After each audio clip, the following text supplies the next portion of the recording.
All right, welcome. Today we're putting on our detective hats and diving deep into one of storytelling's most fascinating and honestly devious tricks, the case of the narrator who lies to you. Let's get right into the investigation. You know, every single time we start a new story, whether it's a book, a movie, whatever, we make a kind of deal. It's this unspoken pact. We agree to leave our reality behind for a little while, and in return, the storyteller promises to be our faithful guide. We put our trust in that voice, that narrator, to show us what's what. So, what happens when that guide, the one we're counting on, deliberately leads us down the wrong path? What if the storyteller isn't just telling the story? What if they're the real culprit? Well, that's where things get really interesting. This whole idea actually has a name. Critics call it the reader-author contract. Think of it like the fundamental handshake of storytelling. You promise to believe them, and they promise to play fair. But some of the most brilliant authors out there absolutely love to break that promise. On purpose. And that leads us straight to our prime suspect, the unreliable narrator. This is a storyteller whose version of events is, let's say, a little skewed. Maybe it's biased, maybe it's missing huge chunks, or maybe it's just a flat-out lie. And their betrayal does something amazing. It transforms us from just a passive audience into active detectives, forcing us to hunt for clues and figure out what really happened. So, how do we crack a case like this? Well, like any good detective, we need a toolkit. We need to know who we're up against, the different types of liars, and more importantly, the telltale signs they always leave behind. Now, this isn't a new idea, but our modern understanding of it really took off back in 1961. A critic named Wayne C. Booth basically cracked the case wide open. He gave this device a name and a framework, showing us all that a narrator's unreliability isn't just some mistake. It's a masterclass in manipulation. So let's take a look at our usual lineup of suspects. First, you've got the Picaro, a charming rogue who can't help but exaggerate to make themselves look good. Then there's the madman, someone whose own mind is so fractured, their reality is completely warped. You've also got the naive. This one isn't trying to be malicious, but they're so innocent or inexperienced that they just don't understand the full picture. And finally, the most dangerous one, the liar. This person deceives you with cold, calculated intent. Okay, so how do you spot them? Authors always leave clues. First, look for intratextual signs. Does the narrator say one thing on page 10 and the complete opposite on page 100? Red flag. Then you've got extratextual signs. Does their story defy the basic laws of physics or common sense?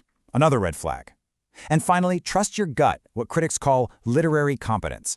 If a character's sob story sounds a little too perfect, a little too much like a cheesy movie, they might just be making it up. Sometimes a story's perfection is its biggest tell. All right, let's put this toolkit to the test. Our first case file is a classic madman, Montresor, from Edgar Allan Poe's incredibly creepy short story, The Cask of Amontillado. Poe doesn't even try to hide it. He puts his narrator's instability right on display from the very first sentence. Okay, right away, the alarm bells should be ringing. Montresor claims Fortunato committed 1,000 injuries. 1,000! But can he name even one? Nope. His entire grand plan for revenge is based on one single, completely vague insult. A reliable narrator would give us the details, right? They'd want us on their side. Montresor doesn't care, because in his twisted mind, his reasons are totally justified. And that means the detective work is on us. We have to dig around for the real motive. And all the clues point to good old-fashioned class envy. Montresor is from a once great family that's now broke. He hates Fortunato, whose name literally means the fortunate one, for being successful.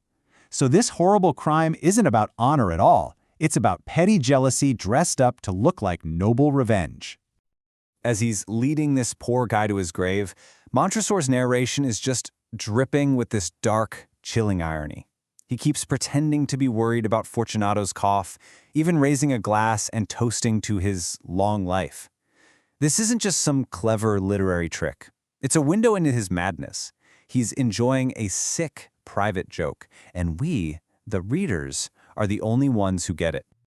Okay, let's jump to our next case and see how this device has evolved. We're leaping from that classic madman to the completely modern liar. If Montresor's mind was like a broken compass, then Amy Dunn from Gillian Flynn's Gone Girl, well, she's a master navigator who has turned storytelling itself into a weapon. For the entire first half of the book, we get to know Diary Amy. She's the perfect, sympathetic victim, and we totally fall for it. But then, bam, the mask is ripped off. The real Amy is a cold, brilliant mastermind who made up the entire diary. She didn't just tell a few white lies. She built an entire false reality to frame her husband and manipulate absolutely everyone, including you and me. This is the exact moment that reader-author contract is just shattered into a million pieces. Amy basically turns to the camera and speaks directly to us. She admits that Diary Amy was just a character, a performance she designed specifically to earn our trust. It's more than a plot twist. It's a shocking reveal that makes us realize we were part of her plan all along. We believe the story she wrote for us. And then we get the famous cool girl monologue. Now, on the surface, it's this incredible critique of how women are often forced to play a role to be accepted, but if you look deeper, it's Amy's confession on another level. She's basically telling us that Diary Amy, the perfect victim, was just another one of those performances, another cool girl she created for us to consume. But here's where it gets really messy. Amy's not the only one who's lying. Her husband, Nick, is an unreliable narrator, too. Sure, he didn't kill her, but he's constantly lying by leaving things out, hiding his affair, hiding how he really feels. The whole book becomes this dizzying duel between two expert liars, both fighting for control of the narrative. So, after all this deception, what's the verdict? What's the point of an author breaking our trust like that? Well, it turns out the broken contract isn't the end of the story. It's actually the beginning of a much more interesting one. When that trust is violated, our role completely changes. We can't just be passive passengers along for the ride anymore. We're forced to become detectives, looking for evidence.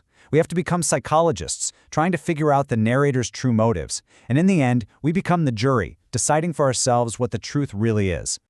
And this just totally changes the whole experience. The joy isn't just about being told a great story anymore. Instead, it comes from the intellectual thrill of solving one. The narrative becomes a giant, complex puzzle, and the author is daring you to piece it all together. And that's the real verdict here. The broken contract? It's actually a gift.